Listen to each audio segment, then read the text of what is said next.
In the legal world, there is a combination of forces that feed a corrupt and suffocating legal system for attorneys. Law schools, law professionals, judges, and even the firms themselves for whom you work create a system, a matrix, if you will, that is nothing like what you thought when you passed the bar exam. The purpose of this podcast is to help you escape this legal matrix, leading you out of the proverbial desert to be free of the bondage of the matrix. Hosted by Bryce D. Nyer, attorney at law with over 30 years experience in the trenches of civil and criminal litigation at the state, federal, and international levels. He's a highly accomplished and resourceful legal professional, a true master of his craft, and he's here to help you get your life back. Here's your host, Bryce D. Nyer. This is Bryce D. Nyer coming at you from Fayetteville, North Carolina, as we continue on our discussions of Escape the Legal Matrix, an attorney's exodus from legal bondage. And what we're going to talk about tonight is you want to quit. You do. You don't think you do, but you do. How many times in life have you just gotten fed up? I mean, just really fed up, and you said to yourself, I quit. Maybe it was a job. Maybe it was a sport. Maybe it was a relationship. Certainly in marriage, that happens quite a bit. Divorce rate is, they say it's 50%. That one out of every two marriages ends up in, not marital bliss. So we have a lot of that going on in the world today. Everybody wants to quit. And maybe it's for good reason. Maybe not. I can tell you that with my numerous years of experience in the legal profession, you get exhausted and you don't have clarity. And the source of that exhaustion is the way that you're living or the way that you're not living. The problem that I see is that you have no plan. You don't have that clarity. You don't have focus, and you have no vision of what your freedom looks like. And here's the deal. If you don't exodus from what I call the legal matrix that you're in, you'll be a slave to your masters forever. And forever is a long time. It's a long time. You know, and I can't lead you out of the nation per se like Moses led his people. You've got to lead you.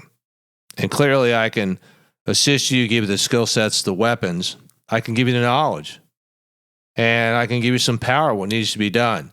But what you will do with that knowledge and what you will do with that power is going to be up to you. Because you're the only one that can make yourself free. But let's talk about this notion of quitting. Does quitting mean you're a loser? Does it mean you're a failure? Does it mean you just can't cut it in the legal profession or in life? Well, let's kind of have that discussion. I can tell you that in my life, I remember one time I went out for the swim team. I don't know why I went out for the swim team. It really wasn't something I wanted to do. I just thought, well, man, maybe I should do it. I got to have a sport. And this was a time when I was in freshman in high school, and I knew that I wanted to go to college, and I specifically wanted to go to West Point. I ended up going to Stetson University in Florida. But for the military academies, you clearly had to have, some sort of sport under your belt, predominantly for all 4 years of high school. And I thought, okay, swim team. Well, I went to day one of practice of the swim team, and I can tell you, I did not like it. Now, I grew up in Florida on the Gulf Coast, and I was an avid swimmer, water skier, pretty athletic. I was in great shape. But that first day of swim practice, man, I puked after the practice. It was a bad scene. And I remember walking home that day from the pool, and I just sat there and like, it's day one, and I hate this. It's only day one. But in that couple of hours that morning, because we were on double session then, and I went from 12:30 p.m. to 5:30, so it was early in the morning for the practice, and I hated it. I just walked all the way home. I was sick. I didn't feel good. And when I got home, I took a hot shower and lay down on the couch, and I just thought, I don't want to do this tomorrow. I don't want to do it. And so I didn't go back. I didn't do it. And I quit. And I told the coach, I'm like, I just quit. It's not for me. It's just not for me. And the coach was okay with that because, that was the purpose of the day one tryouts, to kind of weed out people that couldn't cut it or didn't want to be there. And in reality, I didn't want to be there. Now, ultimately in high school, I ran track and I ran the hurdles. And I did it in my sophomore and my senior year. I ran the high hurdles, the 120 high hurdles and the 330 intermediate, and I did not quit. But it was something I wanted to do. I liked running track. But it taught me something, that sometimes not everything or not everybody is for you, and it's not meant to be. And I remember distinctly during my junior and senior year in high school, because your junior is when you're applying to college, when I was applying to West Point, and eventually I got nominations. And I didn't get the appointment out of my senior year, but I got nominated again during my freshman year at Stetson. And I thought, I really been here a year. I really don't want to start over, and I liked it. And I joined ROTC, and I liked ROTC a lot because I got both of the civilian world and the military, and ultimately would lead to a commission as a second lieutenant either way. So I stopped the process and told West Point that, hey, I'm going to stay at Stetson University. And then I applied for the remainder of my 3 years for ROTC scholarship and was awarded that, and then I paid my own room and board. But anyway, the point I'm making is that sometimes when you shift and you take a different path and you leave or quit a nation to go to another nation, that's what I call it, it doesn't mean that you're a loser. It doesn't. And so as my life moved forward, just like as your life moved forward, when I was an Army officer, I was a young captain. I was in my 20s. I had no debt. I was married to my ex-wife at the time. She was an officer. We had 2 incomes. We lived well, comfortable. And I was in Europe, and I loved Europe. But I made a decision one day that I wanted to leave the Army, leave active duty, and go to law school. So essentially, I was quitting. Now, in those days, and like today, you have to get permission to resign your commission to leave. And they can tell you no, and they don't have to let you off active duty. But they did. But some people said I was quitting. You're leaving the Army. How could you do that? You're a great officer, blah, blah, blah, blah. And I was appreciative of the comments, but I didn't feel that I was quitting. I felt that I was shifting my life in a different direction for something that I wanted versus people say, I don't know what I want. Well, I knew what I wanted. I wanted to go to law school. And so I left active duty. I quit active duty, and I pursued the path to going to law school, ultimately taking the bar exam. Now, that then after law school, and of course, we'll talk about this in other episodes about the process of getting a job. It can be grueling, it can be brutal, and the rejection letters come in left and right, but it can also be a learning process. And so when I took my first job, I was an assistant public defender here in North Carolina doing criminal defense, and I enjoyed it. And then after doing that for about 7 or 8 months, I got this call out of blue like, hey, one of my classmates called and said, hey, we got an opening, and I thought of you, and my boss wants to talk to you. I'm like, well, I'm not looking for a job. I've been here 7 months. Anyway, he got me on the phone, talked me into it, met with him, and so I quit my position with the public defender's office.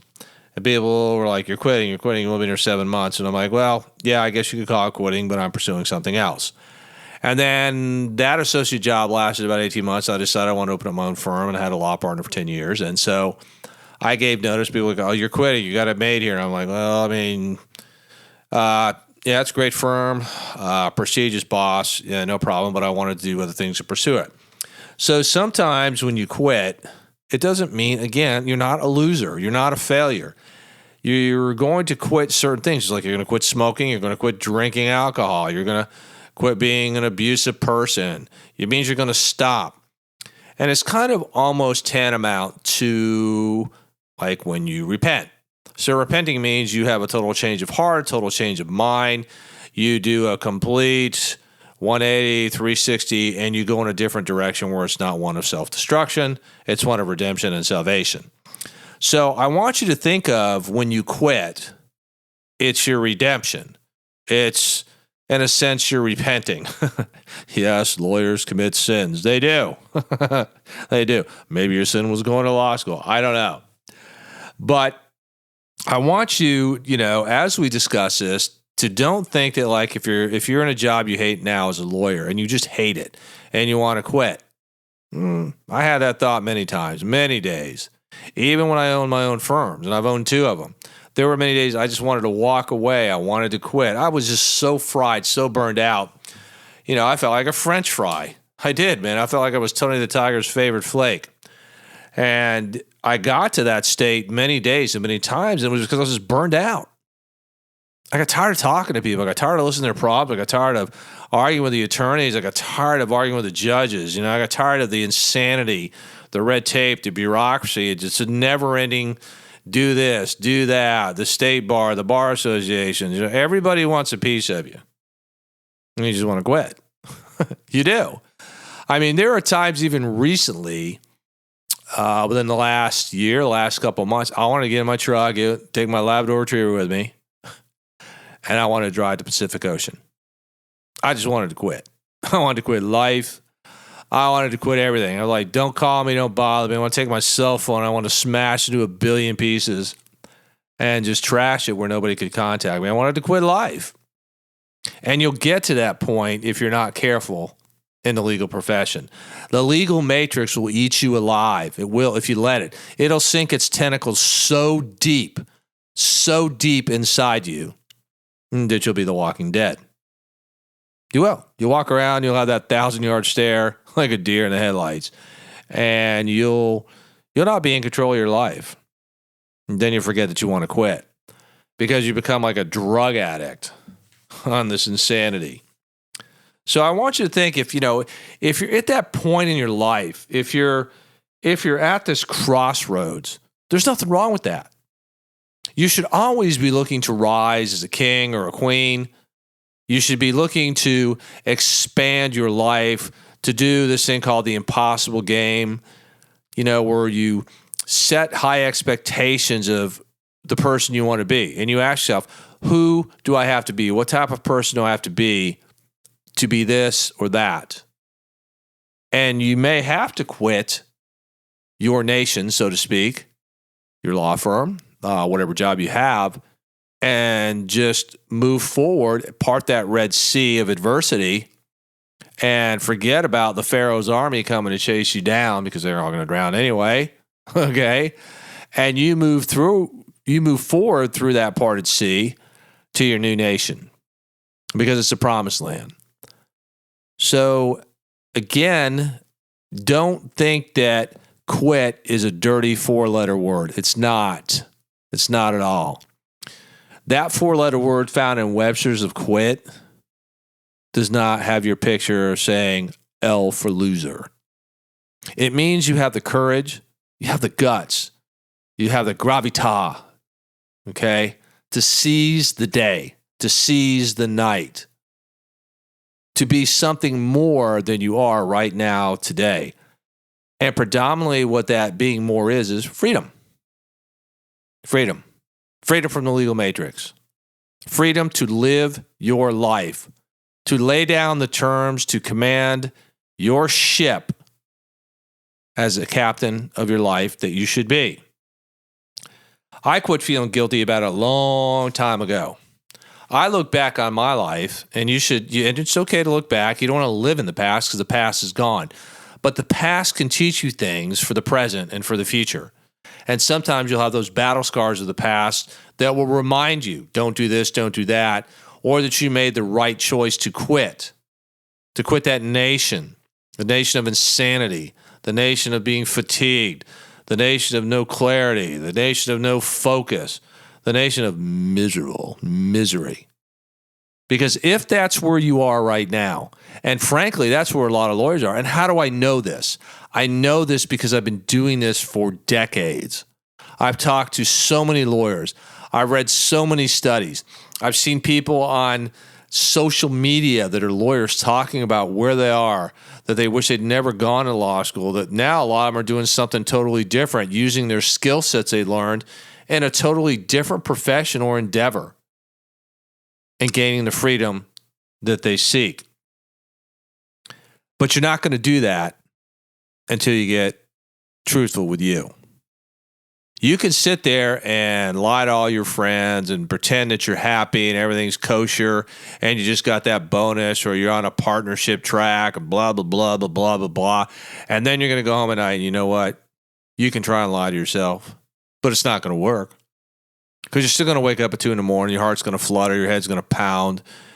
And you'll be like, oh, my God. It's like, I don't know, 2 a.m. Shit, I got to get up 4 hours and do it all over again. Something I hate. And I want to quit. I want to quit this insanity. I want to quit. It's going to come up in your life time and time and time again with everything you do. You might be in a marriage right now that's horrible, and you're like, I want to quit. People go, no, work it out. Well, maybe you shouldn't work it out. Then people say to you, well, you made a vow at the altar, and God doesn't make mistakes. I'm like, ooh, that's true. God doesn't make mistakes, but people do. They do. They pick the wrong person. They're like, yeah, man, I need to quit this marriage. I need to quit this relationship. It's just like I had a car. I used to have an MGB. I love that car. I bought it when I was a second lieutenant. Took it over to Europe. And I love that little car. But the problem is that British Leyland built this piece of shit carburetor that went on it that would choke out from the fuel to oil mixture. I'd have that car in the British Leyland dealer all the time in Nuremberg, Germany. And it would just piss me off. I'd be driving, it would choke out. The fuel air mixture would be too rich. Be in a shop again. They do whatever the hell they do, charge me a ton of Deutschmark. And I was getting pissed. And I love that little car. Then finally somebody said, well, dude, put a Weber carburetor on it. So I changed the carburetor, fixed the problem. But the thing was, I should have quit that car a long time ago because it was breaking down. It was causing me misery. I was frustrated as hell with it. And eventually I sold it. And I got something else. I bought a Saab, and it was a great car.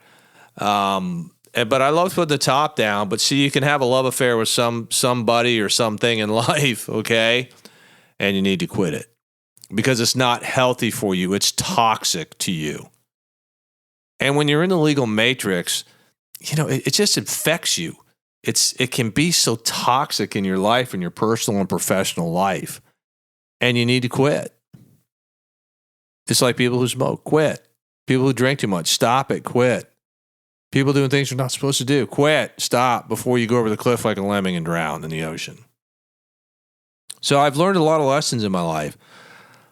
Sometimes, more often than not, quitting is not losing. Quitting is winning. Listen to me. Quitting can be winning. It can be.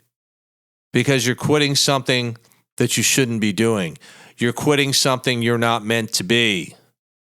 You're quitting something that could ultimately destroy your life personally and professionally, spiritually, mentally, health-wise, whatever. And you have to learn when to say no.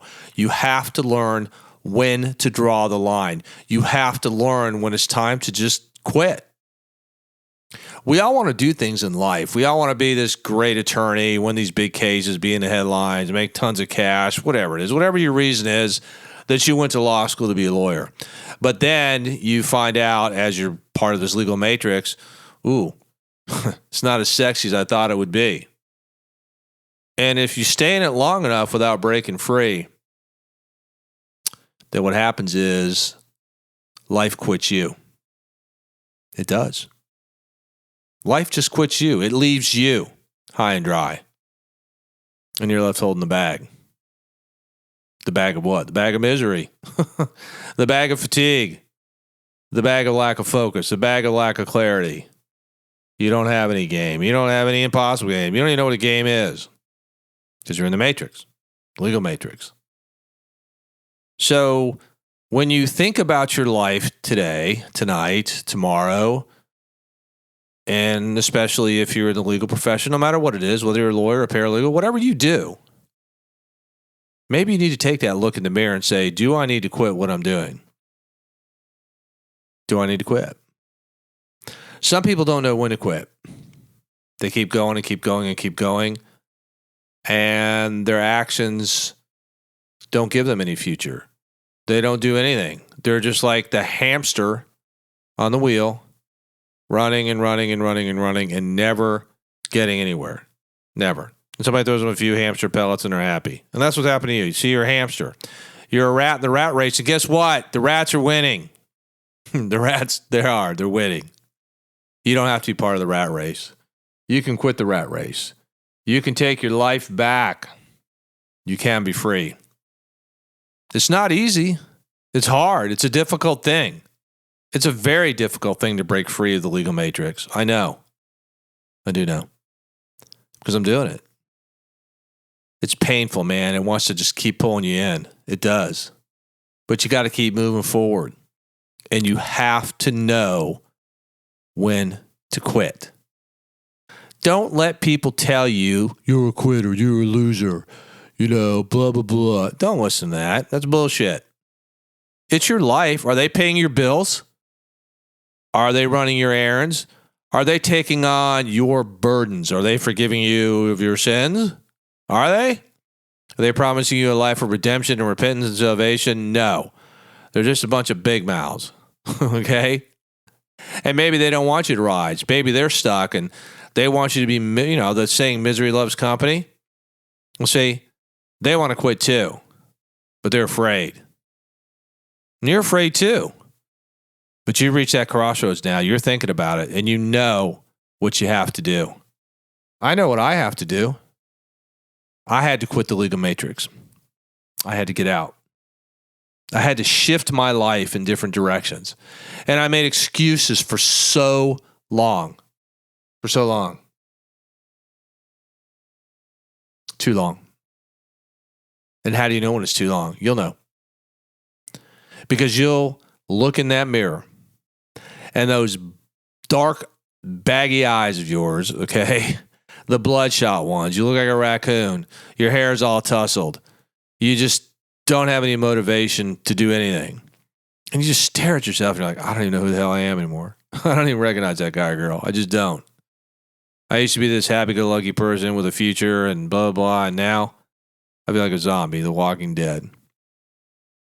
I need to quit. And if you're smart and if you're blessed, you'll have the courage to do it because it takes a courageous person to know when to quit an event or quit a person. And again, quit is not a dirty 4-letter word. It's not. There's a reason why it's called quit in the dictionary. Again, quit smoking, quit over drinking, quit being an asshole, okay? Quit being abusive. Quit. Stop. Turn around. Turn your life around. So don't think, again, is quitting being losing. Quitting can be, and most often is, winning. Some of the people, and I'll leave you with this, some of the people in their lives that did not quit the people or the events that they should have left, they're dead, disabled, alcoholics, drug addicts, laying somewhere in the gutter because they didn't know when to quit. They didn't have the courage to do what you have to do. So this isn't going to happen overnight. It's not going to happen in a week or a month. It's going to take a while. And it's not going to take just this conversation. It's going to take many conversations, a lot of them. It's a work in progress. It's like trying to get fit, which is what I'm trying to do. It's painful. It takes repetitions. It takes dedication, motivation, and a commitment. But the commitment you need to make is not to me. It's not to these other people. The commitment you need to make today is to you. When you make the commitment to you, then you can make the commitment to other people and other things. Because part of the commitment to you is reaching out and having those conversations and taking the action. So we'll leave it there for today or tonight, whichever time zone you may be in. You know where to find me. You know where to reach me if you want to have that conversation. If you want to learn the skill sets, have the tools and the weapons to break free of the legal matrix and get on that exodus and leave that nation and quit that toxic relationship, that toxic job, whatever it is you're in, you know where to find me. This is Bryce T. Nyer signing off. Love and light. Have a great day. Have a great night. See you next episode.